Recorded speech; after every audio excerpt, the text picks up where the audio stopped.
যদি ওই মাজারের খাদেমরা মাজারের টাকাটি দিয়া নিজের পকেট গরম না কইরা মাজারটার লগে একটা মাদ্রাসা বানাইতো, আর মাজারের মাদ্রাসার ভিতরে যদি 200-300 ছাত্র থাকতো, 200-300 ছাত্র যদি 200-300 লাঠি লইয়া মাজার ভাঙতো, আইনা ফকিন্নির ফোলারা দৌড়ানি দিত, আপনারা কোন ফকিন্নির ফুটাইতে মাজার ভাঙার ক্ষমতা ছিল নি? দোষ কি মাজার ওয়ালার না খাদেমরা? এডিয়ে মইরা বালা কইরা আবার যখন মাজার ভাঙবে আমি কইছিলাম তারা মাজার ভাঙবো, তোমার কাছে আমার একটা আবদার, মাজারের উপরে ইটটি ভাঙবো না, পারলে মাজারের নিচ পর্যন্ত ভাঙিয়া দেখাও। বলে কারণ কি? কারণ আমরা জানি যারা আল্লাহর ওলি তারা মরা না, আল্লাহর ওলি যারা তারা জিন্দা, পারলে নিচ পর্যন্ত ভাঙিয়া আল্লাহর ওলির কফিন পর্যন্ত যায় আসা, দেখবা আল্লাহর ওলিরা তাদের মাজারের মধ্যে জিন্দা। যদি হক্কানি ওলি হয় তাহলে এটা জিন্দা হইব। আর যদি গাহাবি মাজারের নাম দিয়ে বদনামি করে শুরু করে দেয় তো এটা জিন্দা হইব কেমনে? কথা কন না কেন? বাহাদুরি দেখাও, তোমার বাহাদুরি সব একদিন শেষ হয়ে যাবে। তখন শেষ হবে হুজুর, কখন শেষ হবে? যখন তোমার সামনে আজরাইল আইসা তোমার ধরবে, তোমার হাত পা গুলা বাঁধবে, তোমার রূহটা কবজ করে নিয়ে যাবে, তখন তুমি কোনো কথা বলতে পারবে না, তোমার মন পাখিটা রূহটা বের হয়ে যাবে, ওই সময় তোমার জীবনের সব টাকা বন্ধ হয়ে যাবে। আমার মুসলমান, এটা হও তুমি পুরুষ, হও তুমি মহিলা, হও তুমি লাখ টাকার মালিক, হও তুমি 1000 টাকার মালিক, এবার বলে মরণ কথাটা সত্য না মিথ্যা? সত্য। মাশাআল্লাহ। আমার কাছে বেশি ভালো লাগছে কি জানেন? এলাকার যুব সমাজ মাহফিলের আয়োজন করছে, এশারের পর পর আমরা ইমাম সাহেব হুজুর আপনাদেরকে নিয়ে দুরূদ শরীফ পড়ছে, মাইকটা ধরার সাথে সাথে আপনারা যে ছাতক পাখির মতো একসাথে বসে গেছেন প্যান্ডেলটাতে, এর থেকে খুশির আর কিছু আছে? আমার কাছে মনে হইতেছে না, বক্তার কাছে, আমরা যারা বক্তা আমার কাছে এর থেকে খুশির আর কিছু না। মাহফিলে সবাই একসাথে আসার উদ্দেশ্য কি? তার মানে তারা মাহফিল হইতেছে খুশি। কথা খুশি না ভাইয়া? যুব সমাজ, প্রবাসীরা, গ্রামবাসীরা প্রতি বছরে মাহফিল চালু রাখুক, আপনারা চান না? কালেকশন করতে হবে, আমি আপনারা মানে চান কি চান না? কোনো কালেকশন নাই, আপনারা চান কি চান না এটা শুধু জিজ্ঞাসা। তাহলে মাহফিল হইলে লাভ আছে না নাই? আছে।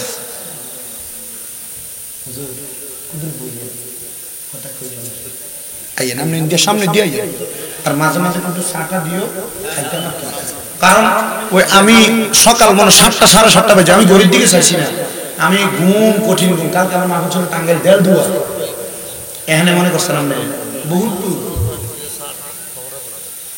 তখন থেকে আইসা বাড়িতে ভালো করে ঘুমাইতেও পারি নাই, ওই দুপুরবেলা উঠে গেছি, কাজ ছিল শেষ করে এরপরে আমার মাদ্রাসায় কাজ ছিল, আমাদের শাহপুর দরবার শরীফের পীর সাহেব হুজুরের সাথে একটা দোয়া ছিল বাদ আসর, আমি চিন্তা করছি মাগরিবের পরে এখন মিন্টু বের করে না, ফিন্টু বের করে খানা, টিপু ভাই ভাই ভাই যে রান্নারা রাঁধছে অল্প কটা খাইছি, আমি কইছিলাম খাইতাম বই, আমি কইছিলাম যদি একটু সময় থাকতো পেটটা বইরা খাইলাম বলে, কোনরকম খাইছে, একটা টেম্পার লই আইছে আর কি, যা খাইছে আলহামদুলিল্লাহ।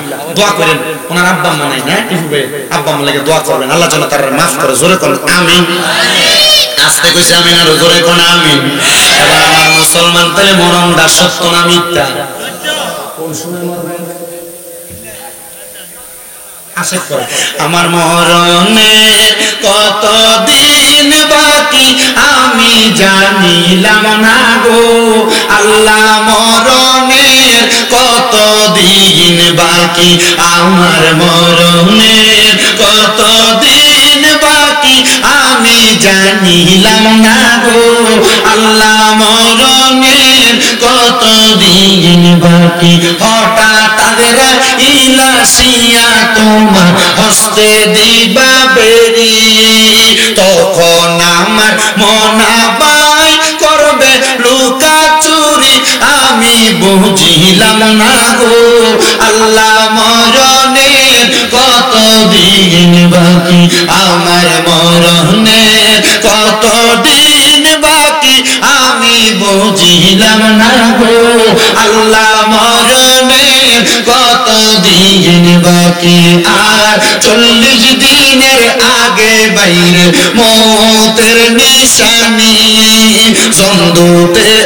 জন্দুতে আসিয়া তখন হাতে দিবে আন্দি, আমি জানিলাম না গো আল্লাহ, মরণের কতদিন বাকি আমার মরণের কতদিন বাকি আমি জানিলাম না গো আল্লাহ মরণের কতদিন বাকি আর হায়াত হইল হাতে বাইরে মত হইল পায়ে সেই জায়গায় যার মরণ লেখা সেই জায়গায় সে মরে আমি বুঝিলাম না গো আল্লাহ মরণের কতদিন বাকি আমার মরণের কতদিন বাকি আমি জানিলাম না গো আল্লাহ মরণের কতদিন বাকি আর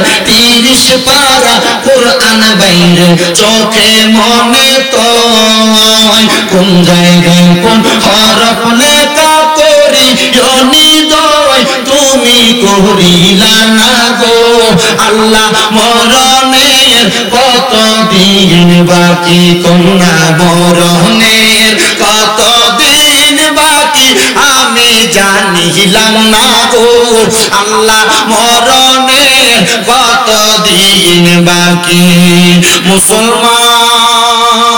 মুসলমান ও ডিমডুলের বাবারা মরণ যেহেতু সত্য আমি যেহেতু আপনাদের কাছে আয়াত তেলাওয়াত করেছি আমার আল্লাহ তাআলা কোরআনুল কারীমে ঘোষণা করেছেন লা ইউকাল্লিফুল্লাহু নাফসান ইল্লা উসআহা আমার আল্লাহ কয় বান্দা তোমরা দুনিয়ার জমিনের মধ্যে যারা আছো আল্লাহ বলতেছে আমি কারো সাধ্যের বাহিরে কোনো কিছু তাকে চাপায়া দেই না ও মুসলমান আমার আল্লাহ সাধ্যের বাহিরে কি চাপায়া দেয় না এখানে অনেক মানুষ আছেন বেড়ার ঘরে ঘুমান অনেক মানুষ আছেন টিনের ঘরে ঘুমান অনেক মানুষ আছেন তারা ওই কিটার উপরে টিন আর মালিক তিন সেট ঘরে ঘুমান অনেকে আছে সাদলা বিল্ডিং ঘরে ঘুমান ও মুসলমান একবার চিন্তা করে দেখেন আপনি যে ঘরে থাকেন না কেন আপনার মনে একটা আফসোস থাকে মাঝে মাঝে হায় রে আল্লাহ যদি আমার তিন সেট ঘরে না ঘুমলোয়া আল্লাহ যদি আমার একটা বিল্ডিং ঘর বানানোর তৌফিক দিত আমি বিল্ডিং ঘরে ঘুমাইতাম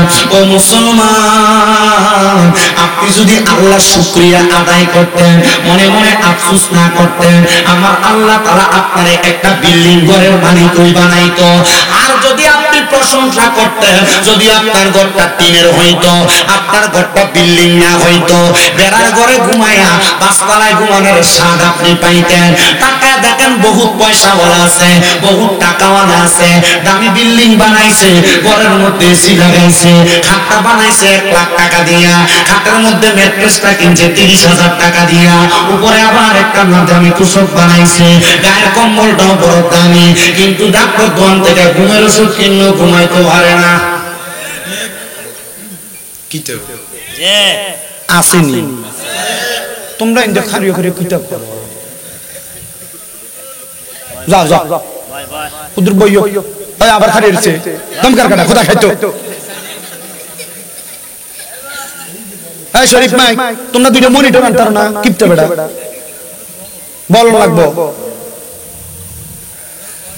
আমার ওয়াজ দিতে আমার ওয়াজ মোটামুটি আমি দেশ বড়রা যতলা মাহফিল করছি মোটামুটি বেশিরভাগ এর ভিতরে তারা থাকে তো তোমরা থাও তোমরা একটু ভালো ভালো লাগবে তোমরা বুঝাও মাহফিল কমিটি একটু কম দেয় আমরা বলছি যা কিছু লাগে সব তারা না তারা কইছে যা কিছু লাগে সব আনতো তারা না আমাদের কানের ভিতরে সাউন্ডটা লাগে না ভালো লাগেনি কই দিতাম নি ভালো না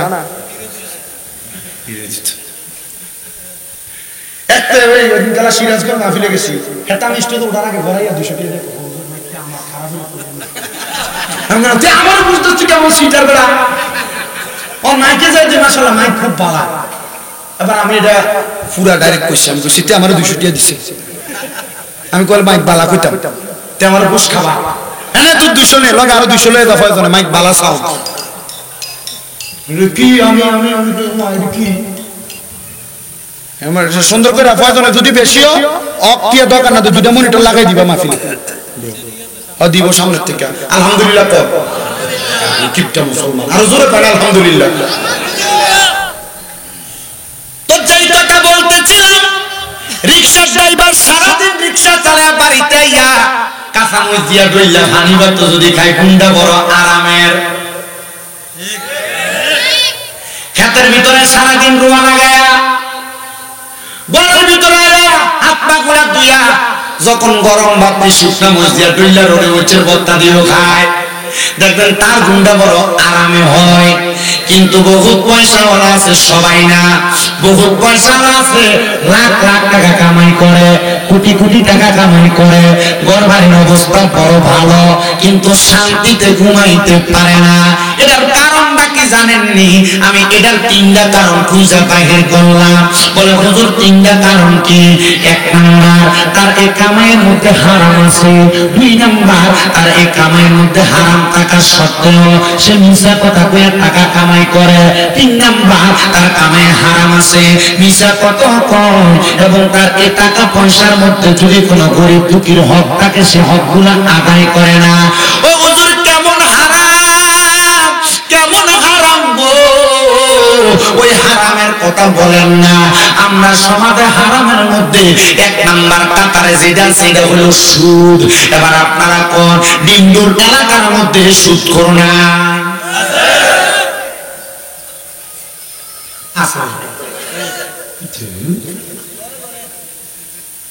বাংলাদেশের এমন কোন গ্রাম নাই যে গ্রামে সুদ করবার জন্য।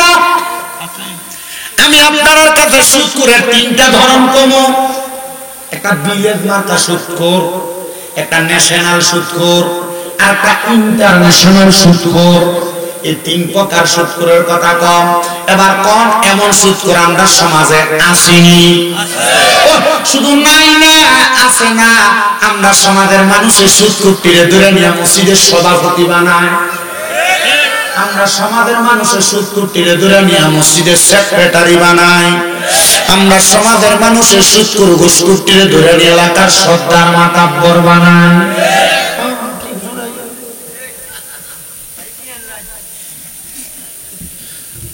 যদি জিগায় কি সুদখোররা কেন মসজিদের সভাপতি বানাইলে? কোন মাদ্রাসা সাতবারের সময় রটি জামা বেড়া দিছে। কিরে সেক্রেটারিতে বানাইলি বেড়া দা জীবন ঘুষ খাইছে, তারে কি লাগা বানাইলি? ওমা মসজিদের টাইস কিনা বেড়া দিছে আপনি জানেন না? ও মাশাআল্লাহ, তো ভালোই তো বানান যাবে নি হুজুর। যদি বানা মসজিদের ইমাম সাহেবের উপর দিয়া কথা কইব, মসজিদের মুয়াজ্জিনের উপর দিয়া কথা কইব, শুধু বলবে না, সমাজটার একটা জাহান্নাম বানায়া ছাড়ব। বিচার করতে যাইব, তলোয়ানার টাকার নামে 1-2 হাজার টাকা খায়া বিচার ঘুরিয়ে দিব। আসেনি? বলে হুজুর তাহলে আপনি যে বললেন লা ইউকাল্লিফুল্লাহু নাফসান ইল্লা উসআহা, আমার আল্লাহ তাআলা কারো সাধ্যের বাহিরে কোনো কিছু চাপায়া দেয় না। তাহলে যে বেটা সুদ খায় বেটা যদি সভাপতি বানাইছে, আল্লাহর ইচ্ছা না থাকলে বানাইছে। হ্যাঁ বাবা, আল্লাহ তাআলা মাঝে মাঝে কোন জালেমদেরকে ক্ষমতা দিয়া চায়, আল্লাহ পরীক্ষা করে এরা দুনিয়াতে ভালোভাবে চলবো না খারাপভাবে চলবো। আমি বলবো রে বাবা, যদি দুনিয়াতে শান্তি পাইতে চাও, কবরে শান্তি পাইতে চাও, আমার আল্লাহ তাআলার কাছে তুমি বান্দারে তুমি একটা 1 নাম্বার বান্দা হিসেবে প্রচার আল্লাহর কাছে পরিচয় দিতে চাও, তাইলে হারাম ছাড়ো, খারাপ কথা ছাড়ো, পরের হক মারা ছাড়ো, দুনিয়া জমিনের মধ্যে নিন্দা ছাড়ো। দেখবা তুমি হারাম পথ ছাইড়া দিয়া যখন তুমি সহজ চরম পথে আসবা, আমার আল্লাহ কয় উদাইকা হুম খায়রুল বারিয়া, এরা হইল দুনিয়ার সবচাইতে ভালো বান্দা, ভালো বান্দা। আল্লাহ তারা কারা? আল্লাহ কয় ইন্নাল্লাযীনা আমানু ওয়া আমিলুস সালিহাত, যারা নেক আমল করে, যারা ঈমানদার, তারাই হইল দুনিয়ার সবচাইতে ভালো বান্দা। ও আল্লাহ গো, এমন একটা ভালো বান্দার পরিচয় আমার জানতে মনে চায়। এবার আমার আল্লাহ তাআলা ভালো বান্দাদের পরিচয় দেয়। আল্লাহ ওই ভালো বান্দাদের কাছে গেলে, ভালো বান্দার সংস্পর্শে থাকলে আমরা লাভটা কি হইব? আমার আল্লাহ কয় বান্দা, ভালো বান্দাদের সংস্পর্শে থাকলে, ভালো মানুষের সাথে থাকলে তোমার লাভটা হবে, তুমি ভালো হইতে পারবা। এই জন্য আমার আল্লাহ তাআলা ঘোষণা করে, বান্দা ইন্না রাহমাতাল্লাহি করিবুম মিনাল মুহসিনিন, নিশ্চয় আমি আল্লাহর রহমত যারা মুহসিনিন বান্দা তাদের কাছে। বলে হুজুর কেমন মুহসিনিন বান্দা? মুহসিনিন চিহ্ন কেমনে? এবার ইবনে মাজাহ শরীফের 303 নাম্বার পৃষ্ঠার হাদিস হইল ইজা রুকু যুকিরাল্লাহু আযজা ওয়া জাল্লা মুহসিনিন বান্দা তো তারা তাদের চেহারার দিকে তাকাইলে আল্লাহর কথা মনে হয়। হুজুর মুহসিনের বান্দাদের অনুকরণ করার কথা বলটাকে আমার আল্লাহ কয় কুল আতিউল্লাহ, তোমরা যদি আল্লাহর ইতাআত করতে চাও, ওয়া আতিউর রাসূল, তোমরা রাসূলের ইতাআত করো, রাসূলের ইতাআত করার চেষ্টা করো, রাসূলের পথ মতে চলাফেরা করো। বলে আল্লাহ আমরা তো আপনারে পাই নাই, আমরা তো আপনার রাসূলকে পাই নাই, তাহলে আমরা কার ইতাআত করব? আমার আল্লাহ তাআলা কয় বান্দা ওয়া উলিল আমরি মিনকুম, যারা উলিল আমর, যারা সৎ কাজে আদেশকারী, যারা মানুষকে কল্যাণের পথে আদেশকারী, তোমরা তাদের অনুকরণ করো। হুজুর উলিল আমর কারা? উলিল আমর বানা, উলিল আমর বামানা আইবি মুহসিন, আইবি শুহাদা, আইবি কারামা। দুনিয়ার জমিনের মধ্যে সম্মানিত, দুনিয়ার জমিনের মধ্যে শহীদগণ, দুনিয়ার জমিনের মধ্যে নেক আমল করনেওয়ালা বান্দারা হলো উলিল আমর। এমন উলিল আমর আপনি কেমনে খুঁজে পাবেন? কত পীর মাশায়েখ বড় এলাকার মধ্যে আছে। আমার মাহফিলের যিনি সভাপতি, উনি গাউসুল আজম মাইজভান্ডার দরবার শরীফের খলিফা রুহুল আমিন মোহরি সাহেব। আবার আজকের মাহফিলে যারা প্রধান বক্তা বানাইলেন ওনারা মাইজভান্ডার তরিকার। আবার এলাকার মধ্যে বাড়িয়া দরবার শরীফ বলেন, শাহপুর দরবার শরীফ বলেন, আবার আবেদ সালমাদানি দরবার শরীফ বলেন, ইমাম রাব্বানি দরবার, শাহপুর দরবার, এভাবে অন্যান্য অনেক দরবার শরীফের মাসে এদামগণের বায়াত আপনারা আছেন। মনে কষ্ট নেবেন না, কারণ দরবারের নাম যদি আমার মধ্যে কম বলা হয়, মনে রাখবেন দরবার যার আলাদা হইতে পারে। ওই দরবারের মূল সেন্টার একটা, সেটা হয়তো সোনার মদিনা। ঠিক কিনা? মদিনার নবী যে সব দরবারের মূলে, এটা মানে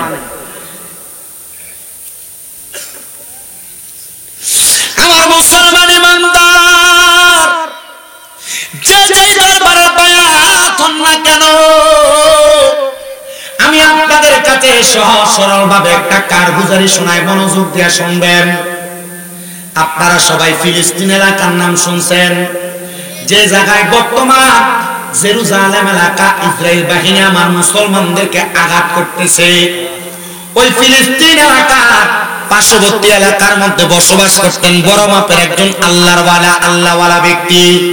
তিনি বলতেছেন, ও দুনিয়ার মানুষ তোমরা শোনো, আমি যখন আমার এলাকার মধ্যে বসবাস করতাম, আমি নামাজ পড়া আমার মনে কোনো শান্তি পাইতাম না, রোজা রাইখা আমার মনে কোনো শান্তি পাইতাম না, আমার কোনো আমলাক করে শান্তি পাইতাম না।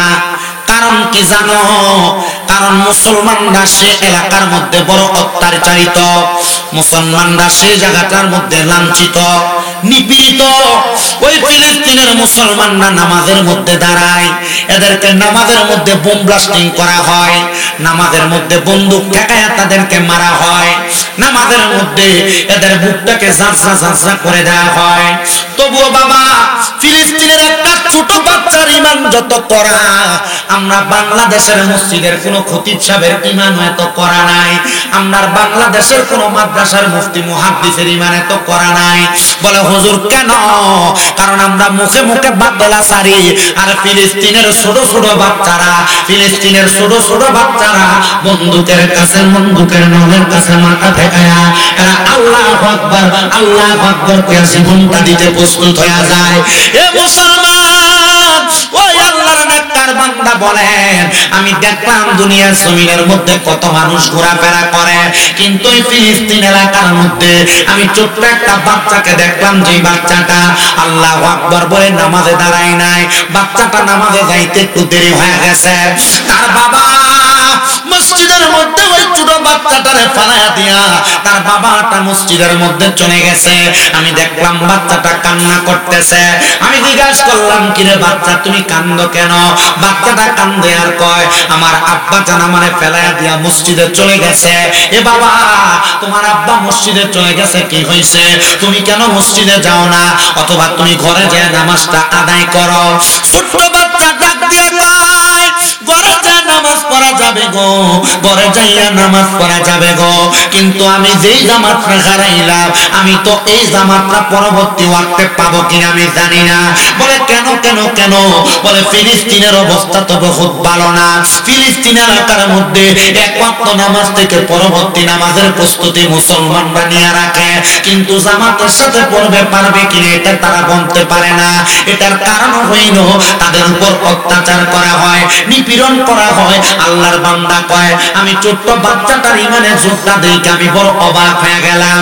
হে আমার এই বড়রা ডিম দুলের বাবারা, একটা ছোট বাচ্চা যদি জামাতের সাথে নামাজ আদায় করার জন্য এমন ভাবে চোখের পানি পালায়া পালায়া কাঁদতে পারে গো, আপনারা বলেন আমরা আমার আল্লাহ তাআলার রাজা মন্দিরের জন্য আমাদের অন্তরটাকে মাওলার প্রতি বিলীন করার দরকার আছে না নাই?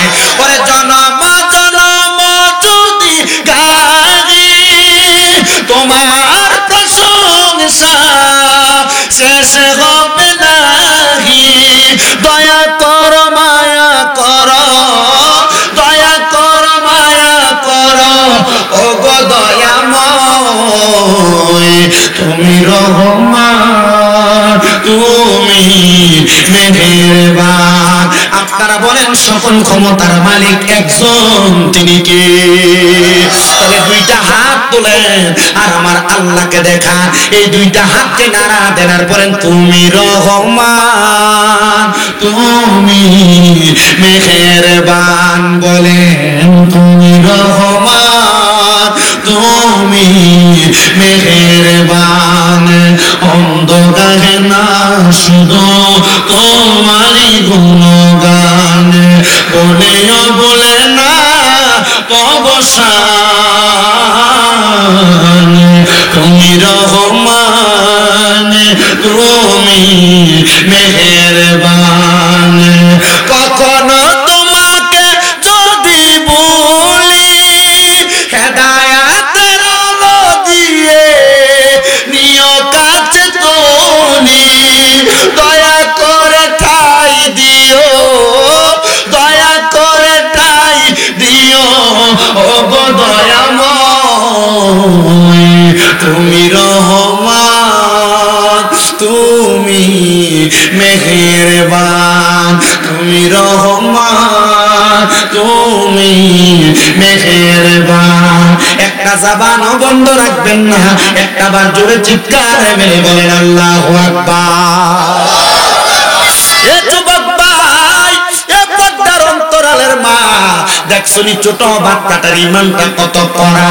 এবার আল্লাহর ওই নেককার বান্দা বলেন আমার ইমানটা কড়া তবে আমি জানি, কিন্তু আমার ইবাদতে বড় কষ্ট হয়, আমি নামাজ পড়তে বড় কষ্ট হয়, রোজা রাখতে বড় কষ্ট হয়, আমার ইবাদতের মধ্যে বড় ঝামেলা হয়। আমি একটা হাতের মধ্যে কাগজ নিয়ে আমি চিঠি লিখলাম দামেস্ক এলাকার মধ্যে, দামেস্ক এলাকায় চিঠিটা লেখা আমি চিঠিটা প্রেরণ করলাম আমার একজন সহচর দোস্তের কাছে। ও বন্ধুগণ, আপনি আমাকে আপনার বাড়িতে একটু জায়গা প্রদান করবেন। হুজুর কেন? বলে কারণ হইল আমার এলাকাতে ভালোভাবে ইবাদত করা যায় না, ভালোভাবে নামাজ পড়া যায় না, ভালোভাবে আল্লাহ তাআলারে ডাকা যায় না। যদি আপনি আমার এই চিঠিটা পেয়ে থাকেন তাহলে আপনি আমার জন্য ইবাদতের একটা ভালো ব্যবস্থা করবেন। ওই দিক দিয়ে দামেস্কের বড় মসজিদের যিনি ইমাম সাহেব ছিলেন উনি ইন্তেকাল করে গেছেন।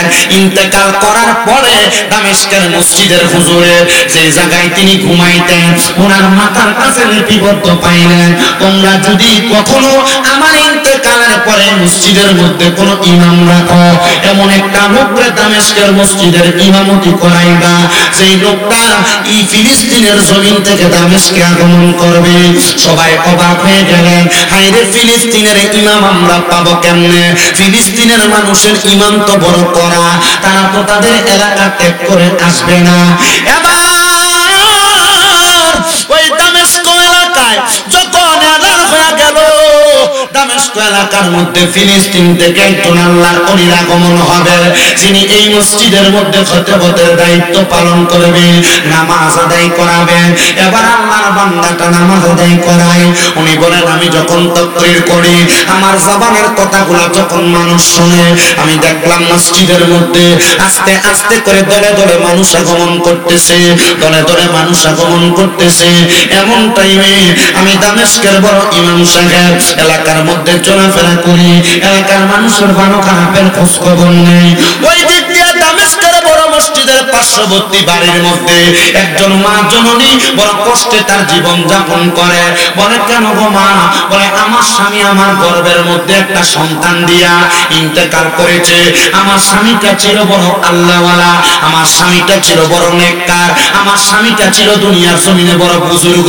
কিন্তু আমার স্বামীটা ইন্তেকাল করার পরে আমার সন্তান যখন জন্মগ্রহণ করেছে, আমি জানি না আমার সন্তানটা কিসের মায়ায় পইরা জানি দুনিয়ার মায়া মমতার সাথে আকৃষ্ট হয়ে গেছে। আমার সন্তানটা আখিরাতের কথা ভুলে গেছে, আমার সন্তান দুনিয়ার মোহর মধ্যে আবদ্ধ। আমি আমার সন্তানকে বললাম, বাবা তুমি কি জানো রে? জানো এই দুনিয়া হইল দুনিয়া ও মাজরাতুল আখিরা, দুনিয়া হইল আখিরাতের মাজরা, আখিরাতের শস্য ক্ষেত্র, আখিরাতের বীজ বপনের জায়গা। আমার সন্তান আমারে কোনো জবাব দেয় না, আমার সন্তান আমার অবাধ্য হইয়া ঘরের যত মাল সামান আছে সব মাল সামান গুলা নিয়ে বিক্রি করে দেয়। বিক্রি কইরা আমার সন্তানটা যে কাম করে সেই কামটা হলো নেশা। এবার আপনারা কোন ডিন্ডুর এলাকায় নেশা করে আসুন?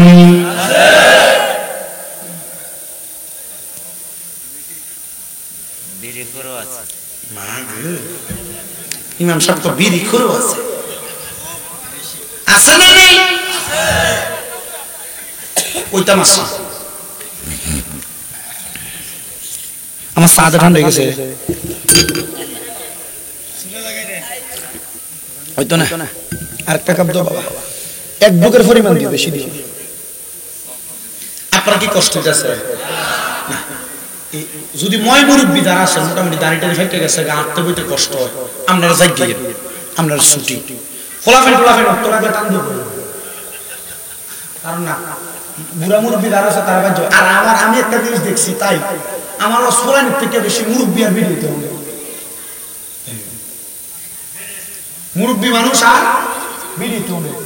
আমি এই গত কয়দিন আগে এই সুনামগঞ্জ ফাইলগাঁও আমি যে ফোলাফেন নাই, আমি চিন্তা করলাম আমি চ্যাংরা মানুষ, আমার মাহফিলে ফোলাফেন নেব। তুই বুড়ো বুড়ো বেড়াই বই রইছে, মুকে আমনে এত রাত কে শীতে টুটুরে না শীতে বই রইছেন কিতেন ক ওমা আমরা রান্না মোবাইলের ভিতরে ইউটিউবের ভিতরে দেই, ইউটিউবে গাড়ি বেড়া বুড়া মানুষ সামনে ইউটিউবে দেখেন তো আমনে ওয়াজ চলে আমনে সাফান সিট খান করছো। আপনারা কইছে নবীদের হাদিস শরীফে কইছে যে দুনিয়াতে যদি জাহান্নাম চিনতে চাও তারার দিকে তাকাও যাদের মুখের ভিতরে আগুন থাকে। কারণ আমি সব মিলিয়ে দেখছি আগুন দিবিনি করে মনে হয় আগুন থাকার ময় বিড়ি ঘুরের ময়। আমি বললাম তো বাবা আমার দৈনিক 2 প্যাকেট বিড়ি লাগতো, অঙ্কন আমার 1 প্যাকেটও লাগে না। আমি কই মাশাআল্লাহ, তাইলে আমার ওয়াজে হেদায়েত হইছে। আস্তে গোসল মারহাবা, আরো জোরে মারহাবা।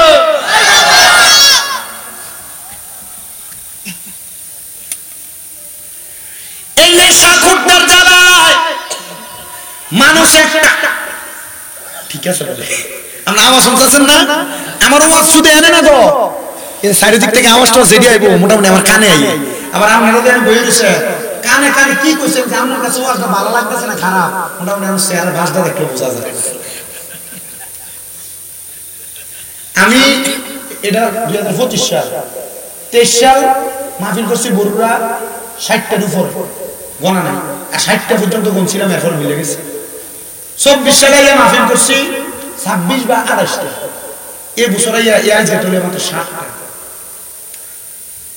আমি মাহফিল ডেট দিতে পারছি কারণ বরুড়া থানার মাহফিলগুলো ডেট হয় 20 দিন 15 দিন 1 মাস আগে। মানে আমার মাহফিলের দাওয়াত যেগুলা লয়ে রাখছি মোটামুটি এগুলো সবগুলোর মাহফিলের ডেট নেওয়া 2 মাস 3 মাস 5 মাস 7 মাস 1 বছর আগে পরে দিছে আমার মামুন বের করে। এবার মোটামুটি আমরা লোক মাহফিলে দেখলে যা এবার তো সামনা কোনো খান দিয়ে মিলল না। পরে আমার কুমিল্লা কুচা তুলি আনতে গেছে মাহফিল, আমি আপনারা মিল করে দিছি। আমার কথা হইল, আমি এখানে যতক্ষণ পর্যন্ত কথা বলতেছি, আমার এই ধরেন 1 ঘন্টা 45 মিনিট বা 50 মিনিট সময় আমার এখানে যাবে। হ্যাঁ, 50 মিনিট সময়, 1 ঘন্টা।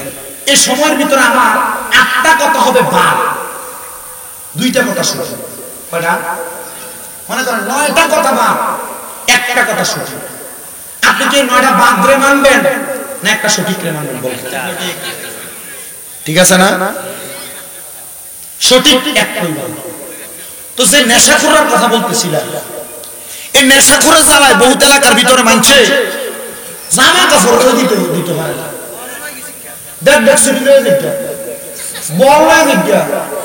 কথা দি কয় না, বাথরুমের যে লুড আগা আছে, এই লুড আগা পর্যন্ত চুরি করে সিটারটি। কইতা বাসি বইও আমার কাছে বিচার আছে, লাগে আমি ওয়াজ নাই না হলাইছি।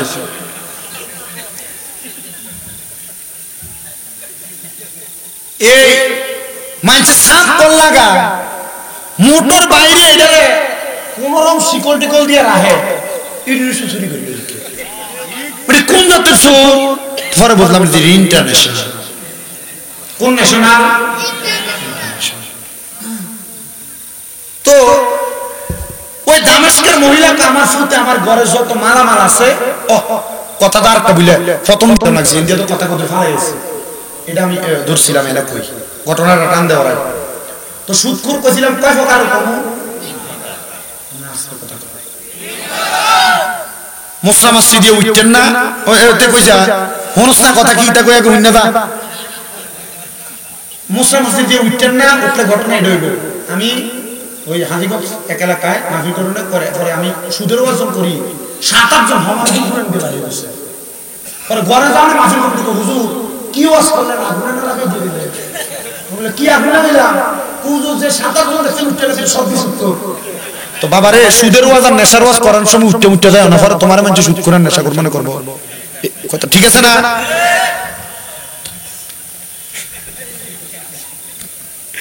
তো সুদখোর কয় প্রকার কইছি, যেটা আমরা ধরে নিয়ে মসজিদের সভাপতি, সেক্রেটারি, ক্যাশিয়ার, এলাকার হকদার মাতাব্বর বানায়, এটা এক জাতের সুদখোর আছে, সব এলাকার না, বেশিরভাগ এলাকায়। আরেক প্রকার সুদখোর অনকার বেড়া খানা সুদ, অন বাড়ি বাড়ি বেরিয়েতে সুদের ব্যবসা করে। আমরা কথা বলতে কেন নাম দিচ্ছে কিস্তিওয়ালা বলে কি তারো আসেনি মোবাইল করে ঢুকা, তুই মোবাইল টিপস শতান আসে না? মা আমি চাই না আপনি দোজখে যান, আমি চাই আপনি জান্নাতে যান, কিন্তু এটা হারামটা খাইতেছেন। কবরে ফিরাটা কি কম না বেশি? আযাবুন শাদীদ, যন্ত্রণাদায়ক শাস্তি, এমন ফিরা ফিরবো কাঁচা মাছের গোড়া দিয়ে বাইরে যাবে কবরে। কথা দি কয় না, কারণ এটা হারাম খাইতে খাইতে এর শরীরে হাড্ডিতে শক্ত হইছে। মরকিলা মাছ দিয়ে বাড়ি দিলে মাছ খাইতে দেবো, কাঁচা মাছের গিলে দিয়ে একটু কাঁচা কাটি বাড়িটা দিলে কিচ্ছা লাগবো। এই কথা কোন ঠিক কিনা? আবার আরেক জাতের সুদখোর, এটা তো আসলে ন্যাশনাল, এটা ইন্টারন্যাশনাল। কেমন দেখবেন এর কোন কামাই রুজি নাই, সাবনে বয়ে বড় বড় বাতারা সারে চা খায়, ভান খায়, সিগারেট খায়, সব করে। আর এলাকার কে কি করলো গিবত তুই দোনে বয়ে বয়ে তো আসেনি। যদি কয় কাকু ইয়া আমনে দি ইয়া এই কামাই রুজি করেন না, চলেন কেমনে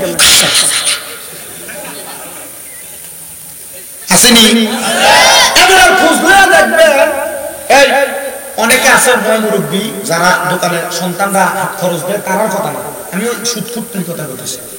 এইবারে খোঁজ খবর দেখেন খেত ছাতর দিয়ে টাকা দিচ্ছে, অথবা পেনশন পেনশন এমনি টাকা ঢুকে ভাইয়া ব্যাংকে এককালীন 40-50 লাখ রাখছে, এটার নাম দিছে ন্যাশনাল ভাবে SBR। যদি 10 লাখ রাখেন 10 বছর পরে এটা 20 লাখ হবে, বেটা এটা তুইলা খায়। এমন আসেনি? এটা ন্যাশনাল। এবার ইন্টারন্যাশনাল সুদখোর কোনটা? এটা দেখবেন মোবাইলের ভিতরে অনকাল একটা জুয়ার ক্যাসিনো গেম বাইরেছে, কথা দি কয় না? আমরা বাংলাদেশের সাকিব আল হাসান, এটা বাংলাদেশের প্লেয়ার, এমন পর্যন্ত জুয়া খেলা অ্যাড্রেসিং করে। অ্যাডভাইস করে, কথা বলে না কেন? ও তো তুমি বাংলাদেশের অলরাউন্ডার হয়ে বাংলাদেশের পোলাপানের জুয়ারি বানাবা, আর বাংলাদেশের পোলাপান তোমাদেরকে সাপোর্ট করবে, ইসলাম পন্থীরা কখনো তাদেরকে সাপোর্ট করবে না, কথা বল ঠিক কিনা? এটা ইন্টারন্যাশনাল সুদখোর, কারণ এ ফাঁস দিয়ে খাওয়ায় 500, একবার 500 খায় 500 খায়, এটা লোভে লোভে আবার খাওয়ায় 5000, এরপরে বেডির সম্মতি পর্যন্ত বন্ধক দিয়ে এরপরে জুয়া খেলা শুরু করে। আছে না নাই? এবার আরেকটা আছে ফিমেল সুদখোর, না ও শিক্ষিত, ফিমেল মানে কি বেডি না, মেল মানে বেডি, ফিমেল মানে বেডি না, হ্যাঁ ফিমেল। আমরা বেডি আমরা সুদখোর বানাইবো, আমরা বউ আপনারা সুদখোর বানাইবো কেমনে শুনেন? দেখেন আপনারা হঠাৎ একদিন আটকা রাখিয়া আপনারা কইব ইয়া এই তুমি যে যা কামাই করো তা খাইয়া না, আমরা তার একটা ভবিষ্যৎ আছে না, কিছু টিয়া পয়সা তো মাসে মাসে রাখনের দরকার। তারপর আপনার একটা নাম দিব, তুমি একটা ব্যাংকের ভিতরে অ্যাকাউন্ট খুললা নাম করো ডি ফি এস, হুজুরে কইছে জোরে হেডি কয় না, ডি ফি কিটা 3.5 বছরে তুমি যদি 3.5 লাখ 5 লাখ রাখো, এটা ডাবল বছরের পরে যাইয়া এটা 7 লাখ হইব, আমরা তার ভবিষ্যতে লেখা। তো তুমি হারাম টাকা দিয়া ফুতের ভবিষ্যৎ গড়ে দিবা, হারাম টাকা সুদের টাকা দিয়া এই ফুত তোমারে ভাত খাওয়াইবো, এই ফুত তোমারে বুড়া বয়সে ফালবো, এটা আমি নিশ্চয়তা দিতে পারি।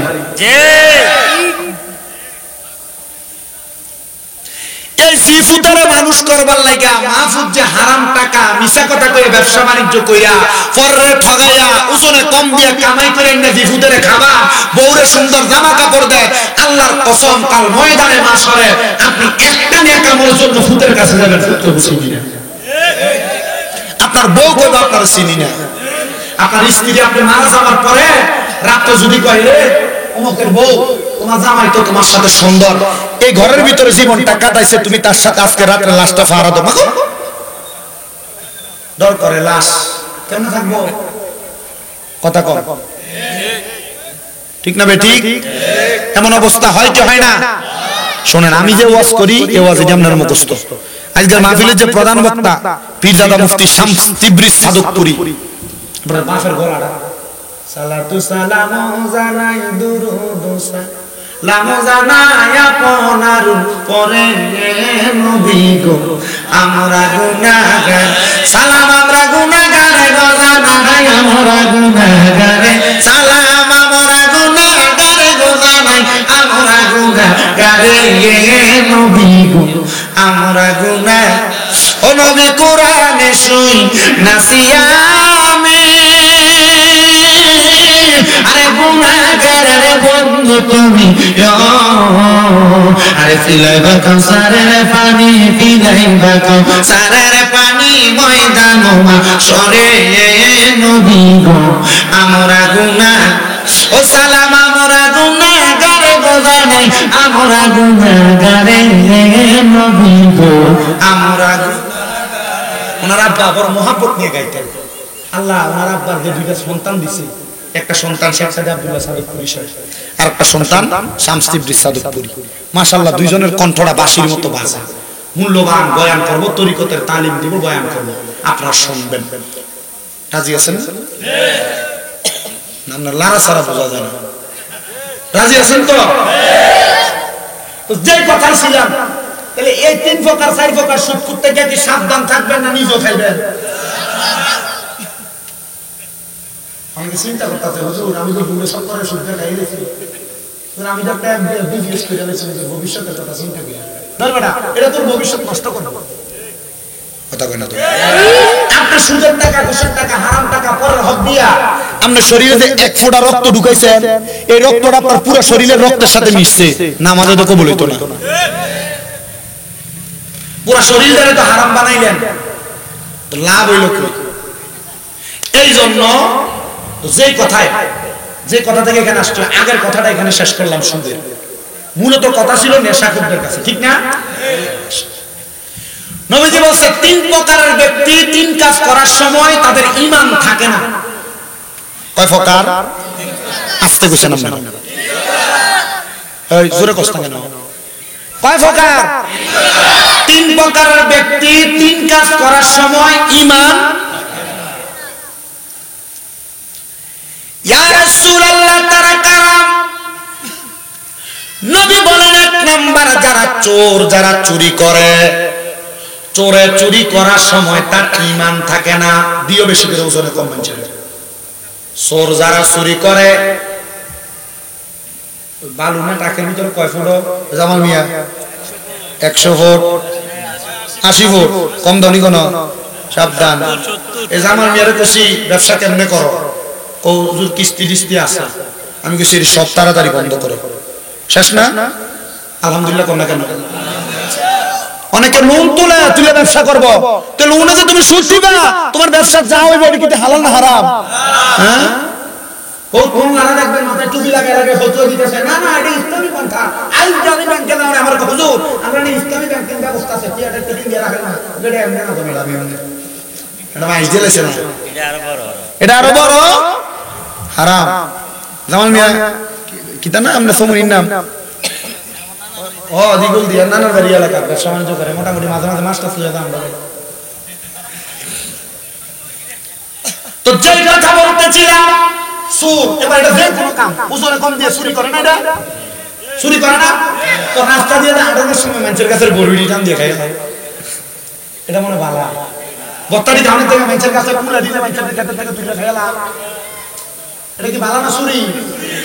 তাহলে চুরি কেমন? 1 টাকা 1 পয়সা 1 সুতো পরিমাণ সম্পদ কারো খাইতে পারবে না চুরি। এই চুরি করার সময় চোরের ঈমান থাকে না। আচ্ছা, এই চুরি করা অবস্থায় যে লোকটা মরে যায়, ঈমান ধরে বললো না বেঈমান? আপনারা কি আমার ওয়াজ বুঝতেছেন? আমার ওয়াজ কিন্তু এলোমেলো ভাবে, আপনাদের ওয়াজ ধারাবাহিক ভাবে আমি একটা একটা করে বিষয় বোঝানোর চেষ্টা করতেছি। 2 নাম্বার, কোন জিনাকুর যখন জিনা করে, জিনা করা অবস্থায় তার ঈমান থাকে না। কি করে? ঈমান থাকে না। জিনাখোর কোন নারীর সাথে অবৈধ মেলামেশা, এটা শুধু জিনা না, কোন নারীর দিকে তার চোখ দিয়া চাওয়া, এটাও জিনা। কোন নারীর সাথে মিলিত হওয়ার জন্য পা দিয়া হাইটা হাইটা যাওয়া, তার পায়ের জিনা। কোন নারী তার জন্য গায়রে মাহরাম তার সঙ্গে মোবাইলে কথা বলা, এটাও জিনা।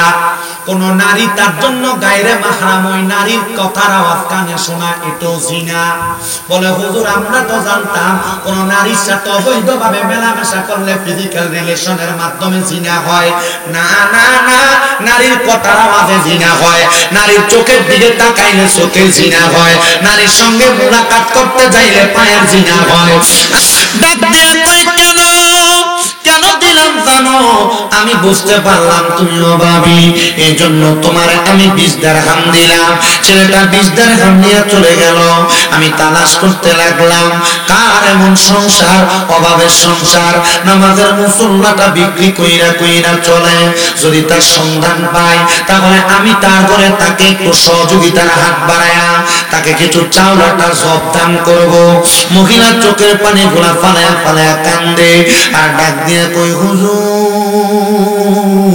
এটা কোনো অভাবী সংসারের কাম না, হুজুর এটা আমার নেশাখোর সন্তানের কাম। ডাক দিয়ে কয় মা গো মা, কেমন সন্তান গো মা, যেই সন্তানটা আপনার জন্য এমন কাজ করে? বলে হ্যাঁ হুজুর, আমার স্বামী ছিলেন একজন আল্লাহওয়ালা বড় বুজুর্গ, কিন্তু আমার স্বামীটা যখন দুনিয়ার জমিন থেকে চলে গেল আমার সন্তানটা পথভ্রষ্ট হয়ে গেছে, নেশা করে নেশা পান করে। হুজুর গো আপনি আমার সন্তানটারে পারবেন নি হেদায়েত করতে? যেহেতু আপনি আমারে চাল ডাল দিয়ে সহযোগিতা করতে আসছেন, আমার চাল ডালের সহযোগিতা লাগবে না গো হুজুর, আমার সহযোগিতা লাগবে। আপনারা আল্লাহর বলি, আল্লাহর বলির সোহবতে থাকলে আল্লাহ পাক তারাও ভালো বানায় দেয়। মুসনবী রুমির মধ্যে আল্লামা রুমি যখন ঘোষণা করতেছে সোহবতে সালে তোরা সালে কোনার, সোহবতে তালে তোরা তালে কোনার। ভালো মানুষের সোহবতে থাকলে ভালো হয়, খারাপ মানুষের সোহবতে থাকলে খারাপ হয়। ও কয় হুজুর গো আপনি যদি পারেন গো আমার সন্তানটারে আপনি ভালো বানাইবেন হেদায়েত করবেন তাহলে আপনি আমার সন্তানটারে হেদায়েত কইরা দেন হুজুর কয় আমি মহিলাটার কথা শুই না আমার মনের মধ্যে একটা চিন্তার প্রণয় হইল আসলে মহিলাটার মনের মধ্যে বড় কষ্ট খাবার চায় না চাউল ডাল আটা কোনো কিছু চায় না মহিলাটা চায় তার সন্তানটারে হেদায়েত করতে এই নেশা করালাম তোমরা মনে করতেছো তোমার মা বাবা তুমি নেশা করার কারণে তোমার কানের কাছে ভ্যান ভ্যান করে না না ভ্যান ভ্যান না মা বাপ জানে নেশা করার কারণে সন্তানের মাথার পুলা ফাটলা হয়ে যায় ওই সন্তান একটা সময় পাগলের মতো হয়ে যায় মরার সময় সন্তানটা ঈমান নিয়ে মরতে পারে না এই জন্য মা বাপ তোমার এমন জিনিস খাইতে নিষেধ করে কিন্তু তুমি তোমার মা বাপরে ধমক দিয়া এই খাবার খাইতে থাকো মনে রাখবা নেশা করার কারণে তোমার নেশা যেমন কুফল তোমার আক্রমণ করে মা বাপের ধমক দিয়া বসে দেওয়ার কারণে এই মা বাপের বদদুয়া তোমার তার চাইতে বেশি আক্রমণ করে ফেলায় আল্লাহর হাবিবের ঘোষণা একটা তীর যখন ধনুক থেকে ছুঁইটা যায় ওই তীরটাকে যেমন ভাবে ফিরানো যায় না মা বাপের বদদুয়া তেমন ভাবে একটা সন্তানরে ফিরানো যায় না ডাক দিয়া কই হুজুর হেদায়েত করবেন নি গো হুজুর ডাক দিয়া কই আমি প্রস্তুত আপনি আপনার সন্তানটাকে আমার কাছে পাঠাইবেন দামেস্কের মসজিদে মহিলা কই হুজুর আমার সন্তান নামাজ পড়ে না রোজা রাখে না ইবাদত করে না আমি কেমনে আমার সন্তানটারে পাঠাইতাম ডাক দিয়া কয় এ মহিলা আপনি আপনার সন্তানটাকে বলবেন যদি আপনার সন্তান আমার কাছে যায় তাইলে আপনার সন্তানকে আমি 500 দিরহাম দিব যেন আপনার সন্তান তার কর্মকাণ্ড পরিচালনা করতে পারে মহিলা কয় হুজুর এটা কি মিথ্যা কথা হবে না আমি তো জানি মিথ্যা কথা সকল পাপের মূল দেখবেন আপনি একটা মিথ্যা কথা যখন কর একটা মিথ্যা কথা 10টা 15টা পাপের সাক্ষী দেয় একটা মিথ্যা কথা 10টা 15টা মিথ্যা কথা সাক্ষী দেয় এই জন্য মিথ্যা কথা বলতে বড় সাবধান মিথ্যা কথা বলতে সাবধান আল্লাহর নবী কয় এই মিথ্যা হইল সকল পাপের মা এই মিথ্যার কারণে মানুষের রিজিক কমে মিথ্যার কারণে মানুষের হায়াত কমে মিথ্যার কারণে মানুষের ঈমান কমে এবার কোন মিথ্যা কথাকে কম কম কইবেন না বেশি বেশি কম বলে কইবেন আমার কথার ফেস আছে তো কম কম যাইতো না বেশি কম যাইতো মিছা কথা রে নবী কইছে মিছা কথা সব গুনার কি মা জোরে কই না সব গুনার একটা মিছা কথা হাজার হাজার মিছা জন্ম দেয় একটা মিছা কথারে ডাকনা দাও না লাগে 10টা কয় মিছা কথা কয় না কেন আমার লোকে আমার জীবনে এমন বহুত সিটার বাচ্চা দেখি মৃত্যু কেডি লগে দেখা হইছে কি কথা কয় না আছে না না সাবধান আল্লাহ আমরারে বোঝার তৌফিক দাও আমিন আমরা তাইল জানা কি আজকে জিকিরে অনেক করছি না যে খালি তাইল জানি একটু মোহাব্বতে জিকির করেন আল্লাহ আল্লাহ আল্লাহ আল্লাহ আল্লাহ আল্লাহ আল্লাহ আল্লাহ ইয়া মুরা কদমে কদম রাখিনা মুর্শিদের কদমে ইয়া মুরা কদমে কদম রাখিনা মুর্শিদের কদমে যদি কষ্ট পাই আমার প্রাণের মুর্শিদ তাহার তো রে মাশাআল্লাহ আল্লাহ আল্লাহ লা ইলাহা ইল্লাল্লাহ আল্লাহ আল্লাহ আল্লাহ আল্লাহ হৃদয়ে হৃদয় কানসা মানিক মুক্তা স্বর্ণ আর রহমত মারহাবা আল্লাহ আল্লাহ না পাইলে হারাইয়া যাব মুর্শিদ প্রেম সাগরে না পাইলে হারাইয়া যাব মুর্শিদ প্রেম সাগরে বাঁচাও বাঁচাও দয়া আল্লাহ আল্লাহ আল্লাহ আল্লাহ আল্লাহ আল্লাহ আমার জায়গা হবে নি আমার মওলা রাসের জায়গা মসজিদের পাশে আমার কবর দিও কইরা আমার জায়গা হবে আল্লাহ আল্লাহ আল্লাহ জগৎবাসী রে আমি যেদিন যাব মারা দুনিয়া সারিয়া গায়ের জামা কাপড় সবই নেবে খুলিয়া সাদা মার্কি কাপড় আমায় দিও রে পরাইয়া আমার জায়গা হবে আমার জায়গা হবে আমার মরা লাশের জায়গা মসজিদের পাশে আমার কবর দিও কইরা আমার জায়গা হবে আল্লাহ আল্লাহ আল্লাহ জগৎবাসী রে আমি যেদিন যাব মারা দুনিয়া সারিয়া ভাই বন্ধু আত্মীয় স্বজন যাবে রে বলিয়া কষ্ট হইল সারা দিন হাত মাটি দিও কইরা আমার জায়গা হবে আল্লাহ আল্লাহ আল্লাহ আমার জায়গা হবে আমার মোরা লাশের জায়গা মসজিদের পাশে আমার কবর দিও কইরা আমার জায়গা হবে আল্লাহ আল্লাহ আল্লাহ আল্লাহ আল্লাহ আল্লাহ আল্লাহ আল্লাহ আল্লাহ আল্লাহ আল্লাহ আল্লাহ আল্লাহ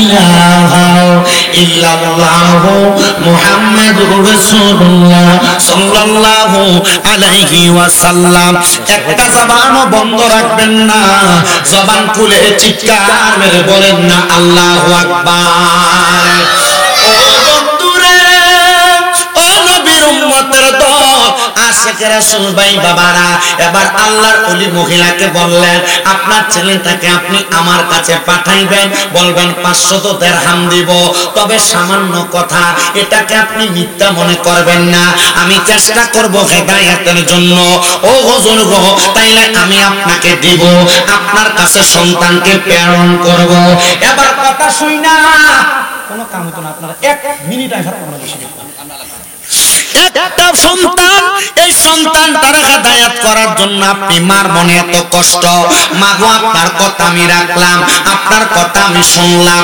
আপনি আপনার সন্তানটারে আমার কাছে পাঠাইবেন আল্লাহর ওলি যেমন কথা তেমন কাজ ওই ছেলেটা এবার মার কথা শুই না রওনা করলেন দামেস্কের মসজিদের ইমাম সাহেবের কাছে ডাক দিয়ে কয় মসজিদের হুজুর আপনি বলেছেন আপনি নাকি আমার 500 দিরহাম দিবেন আমার আম্মা জান আমারে পাগল পাড়া কইরা আপনার কাছে পাঠাইছে ডাক দিয়া কয় হে আপনার কথা মোতাবেক আপনাকে 100 দিরহাম দেওয়া হবে তবে আপনি নাকি নেশা করেন আপনার আম্মার মুখের ভাষ্য হে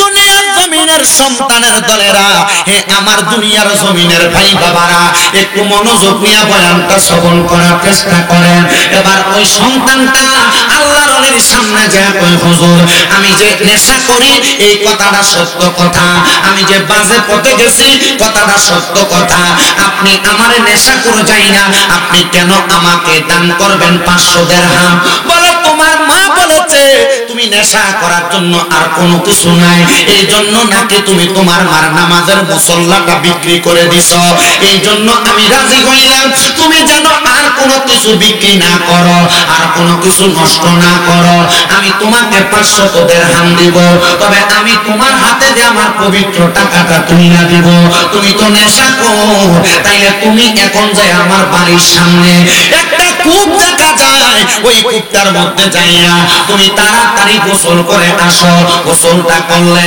আমি তোমাকে 500 দিরহাম বুঝিয়ে দিব যারা বলে যেমন কথা তেমন কাজ ওই কথা মোতাবেক আমি গোসল কইরা আল্লাহর ওলির সামনে আগমন করলাম। হুজুর দেন আমার 500 দিরহাম দেন। হুজুর বলে যেমন কথা তেমন কাজ মোতাবেক আমি আমার টাকার পুটলিটারে হাতে নিয়ে আমি সুন্দর করে তার হাতের মধ্যে প্রদান করলাম। দেওয়ার সাথে সাথে যখন আমি তার হাতের মধ্যে টাকার পুটলিটা প্রদান করলাম, দেখলাম সে একটা সেকেন্ডও আমার সামনে দাঁড়ায় নাই, আমার কাছ থেকে চলে যাচ্ছে বারবার বারবার আমার কাছ থেকে চলে যাচ্ছে। আমি তারে একবারও কাসম থেকে ডাক দিলাম না। দেখলাম সে যখন চলে যায় এবার ওই ছেলের ভাষ্য, ছেলে বলে রাস্তা দিয়ে যখন আমি হাঁটি আমি দেখলাম মানুষ আমার দেখা দেখা দৌড়ে দৌড়ে পালায়। এবার আমি ওই টাকাটা নিয়ে বাড়ির মধ্যে গেলাম রে। বাড়ির মধ্যে যাওয়ার পর আমার মা জননী আমি সন্তানকে দেখে বেহুশ হয়ে মাটিতে পড়ে গেছে। আমি এবার মার দিকেও তাকাইলাম না। নেশাখোরের কোনো ধর্ম নাই, নেশাখোরের কোনো দিন নাই। কারণ কি? কারণ এরা নেশা করার কারণে মাতাল থাকে। আর আমরা সমাজের অনেক মানুষ এদের লগে সম্পর্ক রাখে, কারণ জানে নেশাখোররা কেউ যদি একটা ফুলের টোঁত দেখবেন 10-15 জন হবে এটার হক হইয়া। এটার কারণ কি জানে? এটার কারণ হইল নেশা করার কারণে তার খারাপ বন্ধু বেশি। আল্লাহর নবীর হাদিসের ঘোষণা মুসনাদে আহমদে বর্ণনা, নবী বলেন কেউ যদি ক্ষমতা বাড়ানোর জন্য কোন বাজে ব্যক্তির সন্তান কোন নেশাখোরের সাথে সম্পর্ক রাখে তাহলে সেই ব্যক্তি আমাদের দলভুক্ত না এবং আমরাও তাদের দলভুক্ত না। তো যে ব্যক্তি নবীর দলভুক্ত না সে তো মুসলমানের কাতারই করে না। শক্তি বাড়ানো লেগে দেখবেন সন্ত্রাস, নেশাখোর, গাঁজাখোর, ইয়াবাখোর এরা লোকের সম্পর্ক বড় ভালো। এই কথা কোন কথা? এদের ভিতরে যে কোনো একটা যদি ফিরে, যে কোনো একটা নেশাখোর বা যে কোনো একটা লোকে যদি কেউ ঝগড়া লাগে 10-15 জন দেখবেন তার হক হয়ে যাবে। আমরা আজকে ঠিক করলেন কেন? আছে না নাই?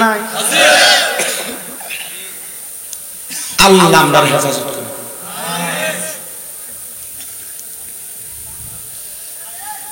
আমার মুসলমান ইমানদারের দলেরা গভীর মনোযোগ অন্তরের কানটা লাগায় বয়ানটা শ্রবণ করবেন। ওই ছেলেটা বলে আমার মা মায়ের জায়গায় পড়ে রইল, আমি আমার 500 দিরহাম নিয়ে গেলাম মদের বাটিখানায়।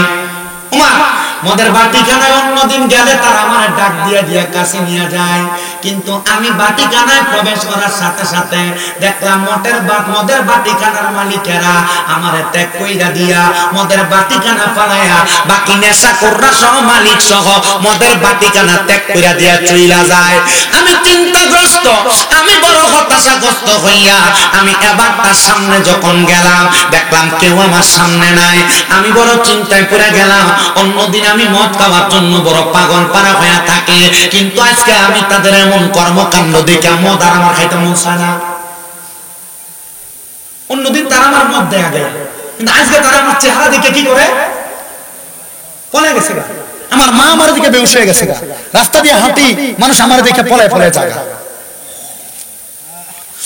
আমি বুঝতে পারলাম এটা আমার কোন কারসাজি না, এটা দামেস্কের বড় মসজিদের ইমাম সাহেবের এমন কোন কারসাজি মনে হয়তো নিয়ে খেলাটা খেলছে। আল্লাহর ওলিরা চাইলে তাদের মায়ার নজর দিয়ে আপনার জীবন ফালাইয়া দিতে পারে, তবে ওলিটা হওয়া লাগবে 1 নম্বর। ওলিটা হওয়া লাগবে কয় নম্বর? বেরিয়ে তুলে বইয়া তাই মুন্না ওলি নাকি আছে যেমন বহু চিস্যা। বাংলাদেশের এমন একটা এলাকা আছে যে এলাকার ভিতরে মুরিদরা ফিসাবের বিড়ি ধরাইয়া দেয়। আর এই ফিসাবরা লাগা বড় বড় আল্লাহর ওলির বদনাম হয়। জোরে তো কয় এই যে সুন্নিরা মাদাতিরে বানতো যায়, আল্লাহর ওলির মাদাতিরে বানতো যায় এই বেদ্য ভণ্ডরির কারণে। এরা পিছন দিয়ে নাম দেয় উরুস মুবারক বেরিয়ে তেমনি বাউল গান করায়।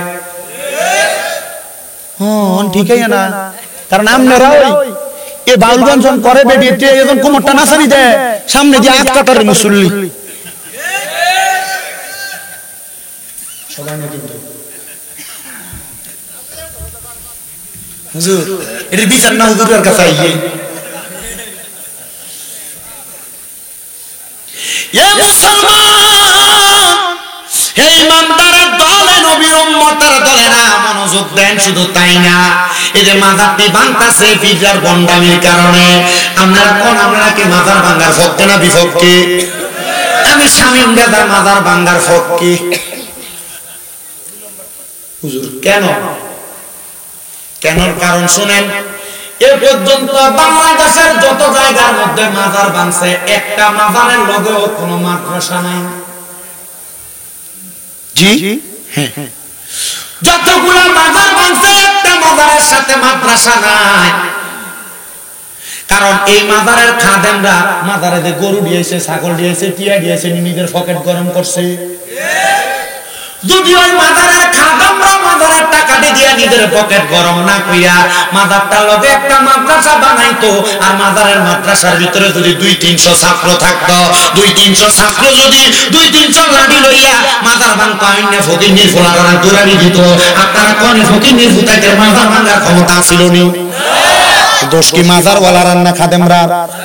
এডিয়ে মুইরা বালা কইরা আবার যখন মাজার ভাঙবে আমি কইছিলাম যারা মাজার ভাঙবো তোমার কাছে আমার একটা আবদার, মাজারের উপরে ইটটি ভাঙবো না, পারলে মাজারের নিচ পর্যন্ত ভাঙিয়া দেখাও। বলে কারণ কি? কারণ আমরা জানি যারা আল্লাহর ওলি তারা মরা না, আল্লাহর ওলি যারা তারা জিন্দা। পারলে নিচ পর্যন্ত ভাঙিয়া আল্লাহর ওলির কফিন পর্যন্ত যায় আসা, দেখবা আল্লাহর ওলিরা তাদের মাজারের মধ্যে জিন্দা। যদি হক্কানি ওলি হয় তাহলে এটা জিন্দা হইব। আর যদি গায়েবী মাজারের নাম দিয়ে বদনামি করে শুরু করে দেয়, তো এটা মাঝে হিন্দু কেমনে? কথা কন না কেন? এতক্ষণে ভালো লাগছে না? এই কথাটি আমরা কই না। আর এই বই কথাটি শুনি যে বক্তা কো এবার দাওয়াত কমে যায়। কথা কন না ঠিক না? আমি এটি কোনের কারণে বহুত মাজারের দাওয়াত শেষ, কমছে না তো বাড়ছে। মাশাআল্লাহ এটি কোনের কারণে বহুত বাতেল ফন্ত্রীরা দাওয়াত দেয়। হুজুর এই কথাগুলো বইলেন, আপনারা যে কথাগুলো বলেন এই কথাগুলো সোশ্যাল মিডিয়াতে নাই, আমরা জানি না। তার মানে বোঝা যায় সুন্নিদের মাঝে দুইটা দল, একটা সুন্নি নাম দিয়া বন্ডামি করে, আরেকটা সুন্নি নাম দিয়া সুন্নতের প্রচার করে। আমরা বন্ধরার লগে না, আমরা যারা সুন্নিয়তের নাম দিয়ে ইসলাম কায়েম করতে চাই তারার লগে। কথা বলেন ঠিক কিনা?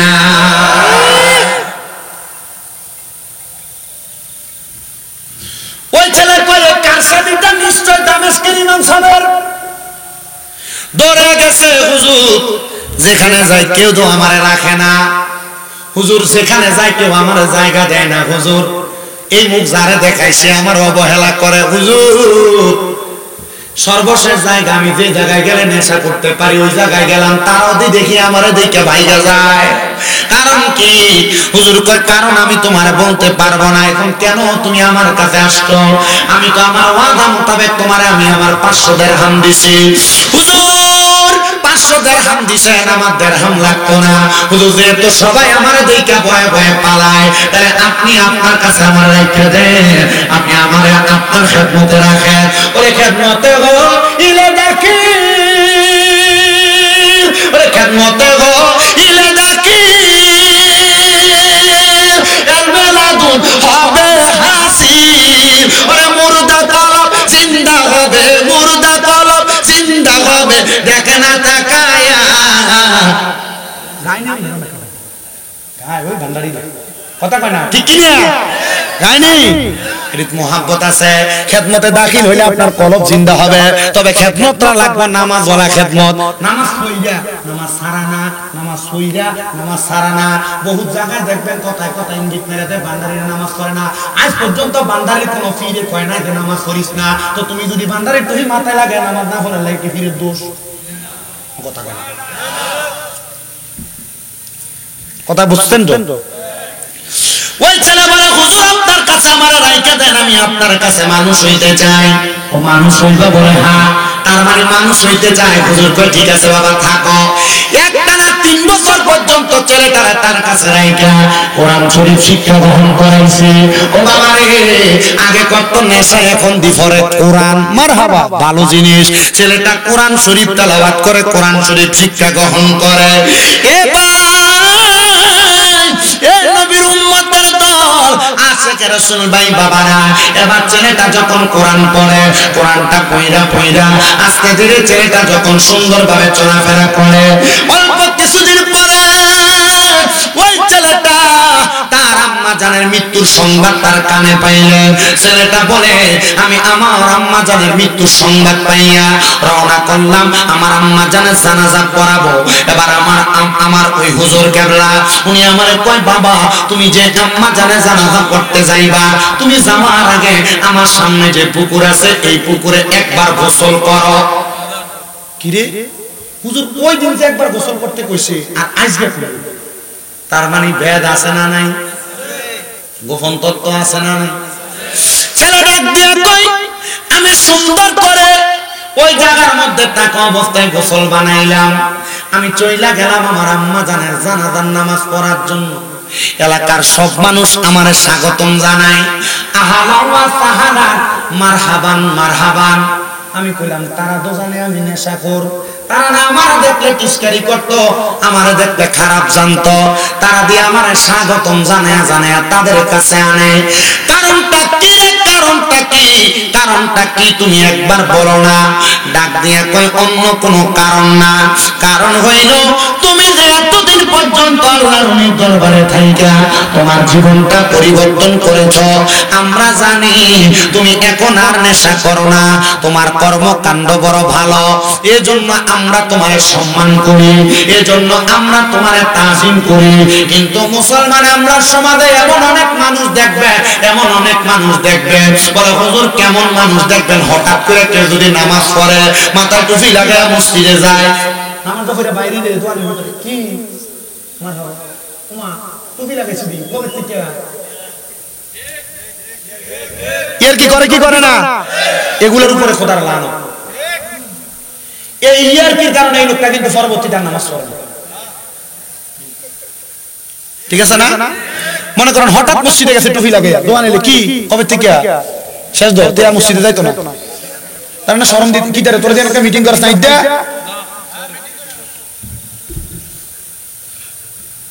আপনি চিন্তা করে দেখছেন এমন হয় কি হয় না? এ মুসলমান, এ নবীর উম্মতের দল আশিক রাসূল ভাই বাবারা গভীর মনোযোগ লাগায় বয়ানটা শ্রবণ করার চেষ্টা করেন। এবার ওই আল্লাহর বান্দা ডাক দিয়ে কয় ও জগতের মানুষ, আমি আমার আম্মা জানার জানাজার নামাজটা পড়াইলাম। জানাজার নামাজটা পড়ানোর সাথে সাথে আমি যখন নামাজটা শেষ করলাম আমার আম্মা জানের কাফন হয়ে গেছে। আম্মা জানের কাফন শেষ কইরা আমি এবার আমার আর জায়গার কোনো জায়গা নাই, আমি চইলা গেলাম আমার হুজুরের কাছে। হুজুর আপনার কাছে আমার আবদার হইল আপনি আমাকে আপনার কাছে এখন রেখে দিবেন, কারণ আমার মা জননী আমাকে রাখেন নাই। রাখবে কেমনে গো, আমার মা তো ইন্তেকাল করেছে। ওই হুজুর বলে বাবা ঠিক আছে আমার কাছে থাকবা, তুমি আমার কাছে চলে আসো। এবার সন্তান তারে হুজুরের কাছে নিয়া সুন্দর মতো বসাইয়া ছেলেটা কান্না করে গভীর রজনীতে কানতে কানতে ছেলেটা বড় বেকার হয়ে গেছে। যখন বেকার হয়ে গেছে গো ছেলেটা কয় রাত্রবেলা আমার মায়ের সুখে আমার ঘুম আসে না। এমন অনেক ভূত আছে ডিন্ডু এলাকায়, মা মরছে বাপ মরছে, বাড়িতে গেলে মার পুরান কাপড়টার দিকে চাইলে চোখের পানি বায়া বায়া পড়ে। আব্বা যেই কাটে ঘুমাইতো আব্বার কাটটার দিকে তাকাইলে চোখের পানি বায়া বায়া পড়ে। এ সন্তানের দলেরা যখন তোমার মার কথা মনে হইব, আব্বার কথা মনে হইব, চোখের পানি চোখ দিয়া বের হবে, তখনই তুমি দোয়া করবা রব্বির হামহুমা কামা রব্বায়ানি সগীরা। মনে রাখবা আল্লাহর নবী ঘোষণা করতেছে কোন সন্তানের মা মারা যাওয়ার পরে, বাবা মারা যাওয়ার পর সন্তান যদি চোখের মণিকোটার মধ্যে একটা মাছের মাথা পরিমাণ পানি চাইরা দিয়া রব্বির হামহুমা কামা রব্বায়ানি সগীরা কইরা কান্দে, ওই চোখের পানিটা মাটিতে পড়ার আগে আগে গো আমার আল্লাহ তাআলা তার মা বাবার জীবনের গুনাহ খাতাগুলো মাফ করে দে।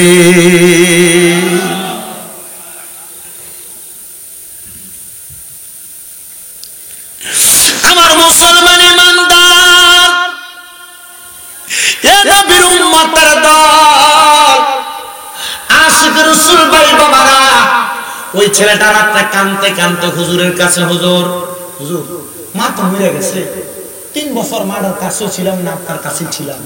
হুজুর আমার মনে অনেকটা প্রশ্ন, আমার মারা যে মরছে হুজুর আমার মাটা কবরে কেমন আছে? আচ্ছা আপনি যদি আইসা আমারে কোন হুজুর আমার মাটা মরে গেছে, আমার মাটা কবরে কেমন আছে, আমি কি কইতাম ভাইরা? আমার পক্ষে বলা সম্ভব? হুজুর কই ফলা আমার বড় বিপদে পড়েছে। আমি ডাক দিলাম হুজুর, এ হুজুর আপনি বলেন আমার মা কবরে কেমন আছে? কয় আমি জানি না, তবে তোমারে আমি একটা কথা বলে দেই, ওয়া মিনাল লাইলি ফাতাহাজ্জাত বিহি নাফিলাতাল লাকা আসা আইয়াবাসাকা রাব্বুকা মাকামান মাহমুদা। এই আয়াত আমার নবীর উপর নাযিল হইছে। আল্লাহ বলছে নবীকে আপনি রাতের কিছু অংশে তাহাজ্জুদের নামাজ পড়েন, অতি সত্বর আপনাকে মাকামে মাহমুদ প্রশংসার জায়গা দান করা হবে। এই আয়াতে কারিমার আমল উম্মতের জন্য খাস করা হয়েছে। যদি নবীর কোন উম্মত তাহাজ্জুদের নামাজ পড়ে আল্লাহর কাছে কোনো কিছু চায়, আমার আল্লাহ তাআলা ওই উম্মতরে ফিরায় না, ওই বান্দারে ফিরায় না। যাও যাও তাহাজ্জুদের নামাজ পড়িয়া আমার আল্লাহ তাআলার কাছে বলো, আমার আল্লাহ তাআলা যেন তোমার মা বাবার কবরের অবস্থা সম্পর্কে তোমাকে অবহিত করেন।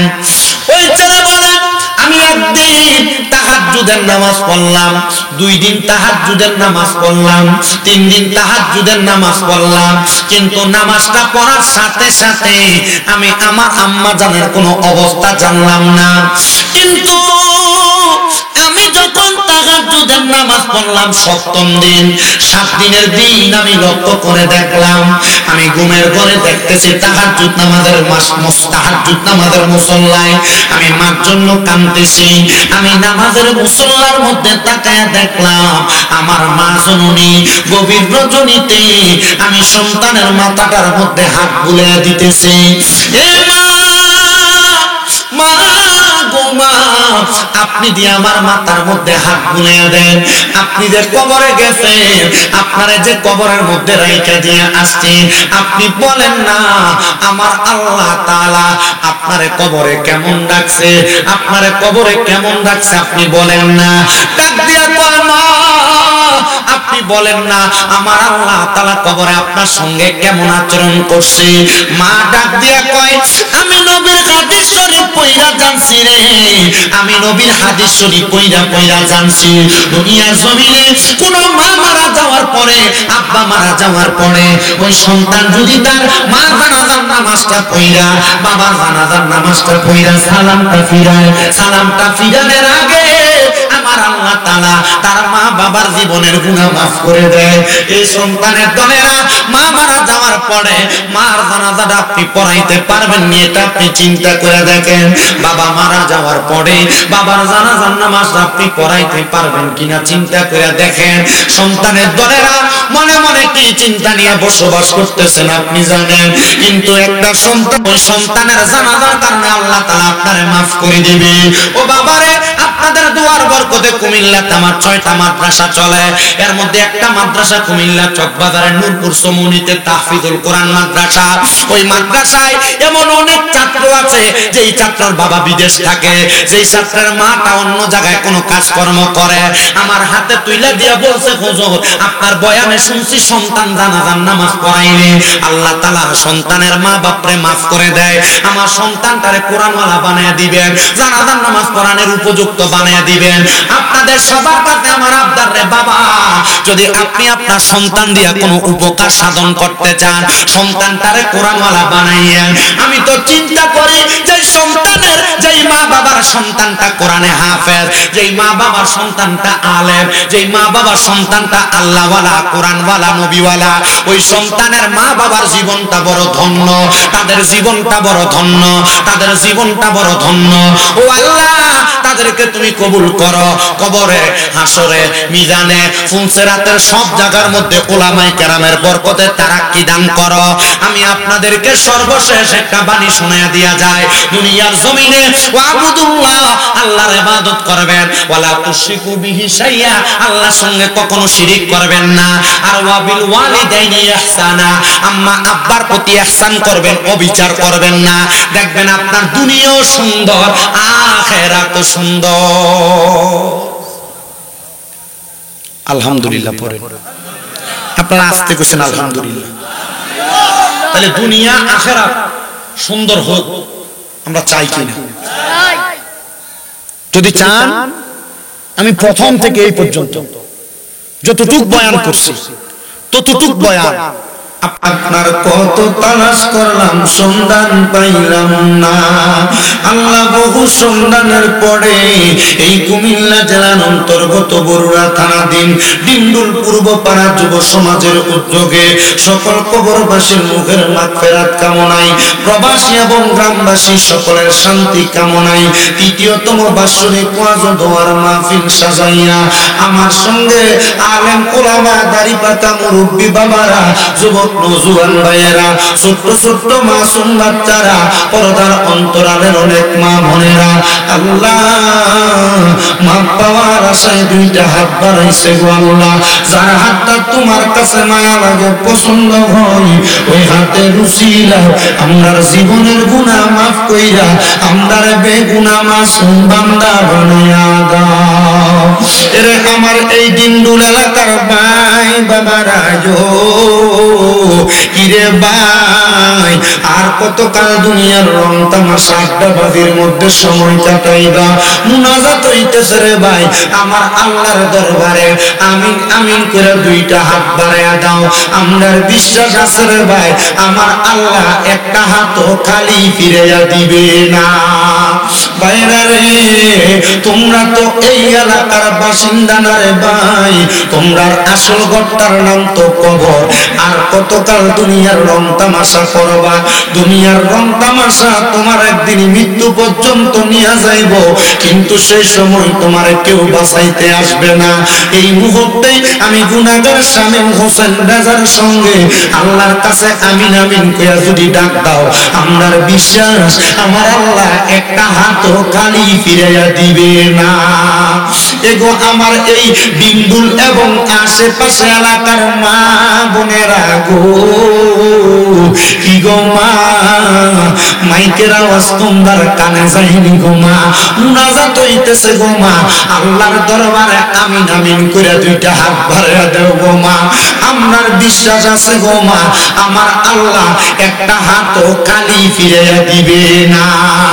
মারা গো তোমরার মতো কত মা বোনেরা জানি অন্ধকার কয়বরে মুর্দা লাশ শুয়া শুয়া রইছে, আজকের মুনাজাত তারা নসিবে হইছে না।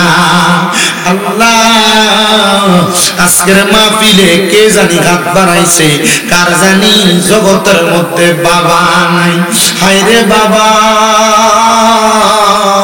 যেই বাবারে বাবা কইয়া ডাকলে কলিজার আগুন ঠান্ডা হইয়া যায়, যেই বাবা রিকশা চালাইয়া মাটি কাইটা মাথার গাম পায়ে ফেলাইয়া পরের বাড়িতে বদলার কাজ কইরা সন্তানরে মানুষের মতো মানুষ করার জন্য আব্বাজান নিজের রক্তরে পানি বানাইছে, এমন আব্বাজাদের অন্ধকার কয়বরের আল্লাহ আব্বার কবরটারে জান্নাতের বাগান বানায়া দাও।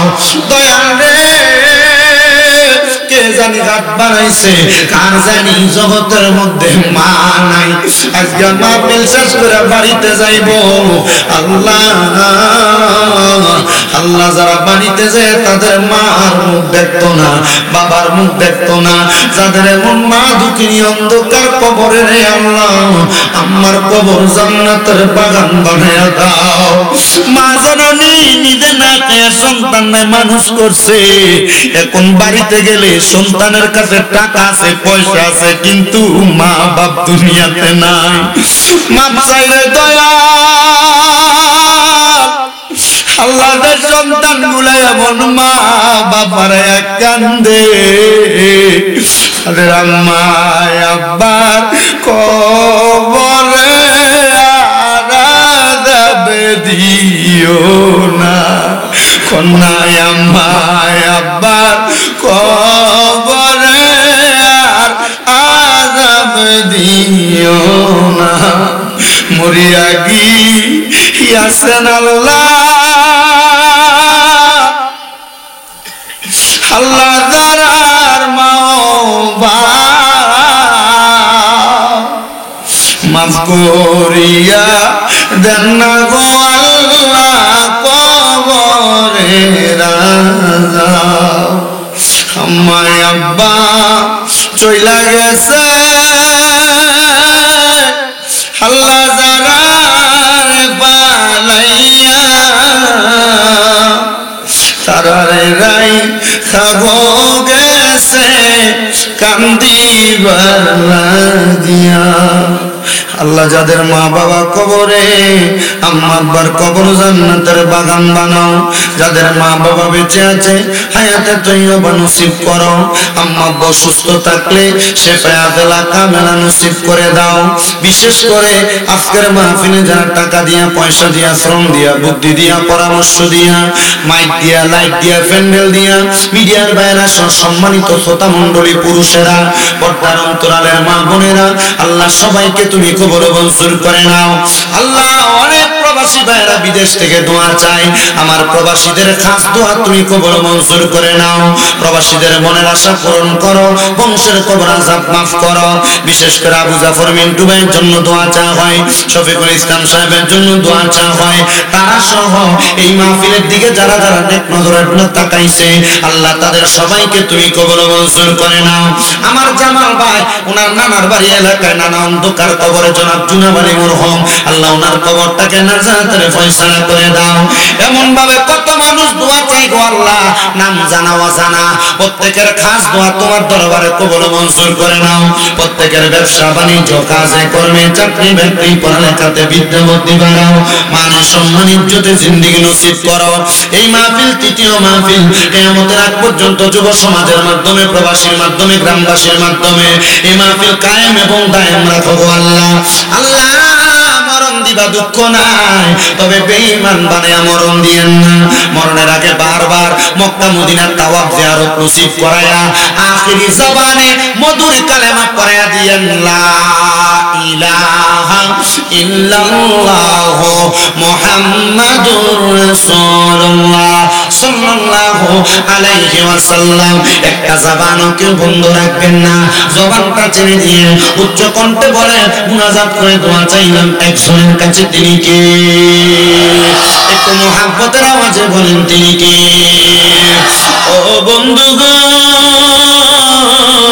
ও ডিমডুলের বাবারা, আমার সময় কম, অল্প সময় চেষ্টা করব আপনাদেরকে অধিক পরিমাণ বয়ান শ্রবণ করানোর জন্য। তিনটা আয়াতে কারিমা আমি আপনাদের কাছে তেলাওয়াত করেছি। তিনটা আয়াতে কারিমার সরল অনুবাদ মোতাবেক, দুইটা হাদিসের সরল অনুবাদ মোতাবেক আমি চেষ্টা করব আপনাদেরকে কারগুজারিমূলক একটু ঘটনার মাধ্যমে বয়ানটা বুঝিয়ে দিতে। আপনারা বলেন আমাদের দুনিয়ার জমিনে বেঁচে থাকার জন্য আল্লাহ তাআলা যে পাঠাইলেন, আল্লাহ তো বলেছেন ওয়া মা খালাকতুল জিন্না ওয়াল ইনসা ইল্লা লিয়াবুদুন। আল্লাহ মানব জাতি এবং জিন জাতিকে বানাইছেন আল্লাহর ইবাদতের জন্য। এবার আপনারা বলেন এই কথাটা কি সত্য না মিথ্যা?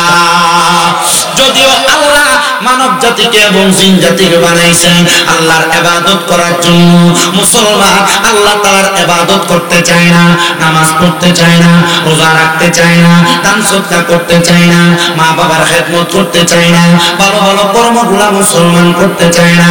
এ মুসলমান মনে রাখবা, দুনিয়াতে তুমি যত বাহা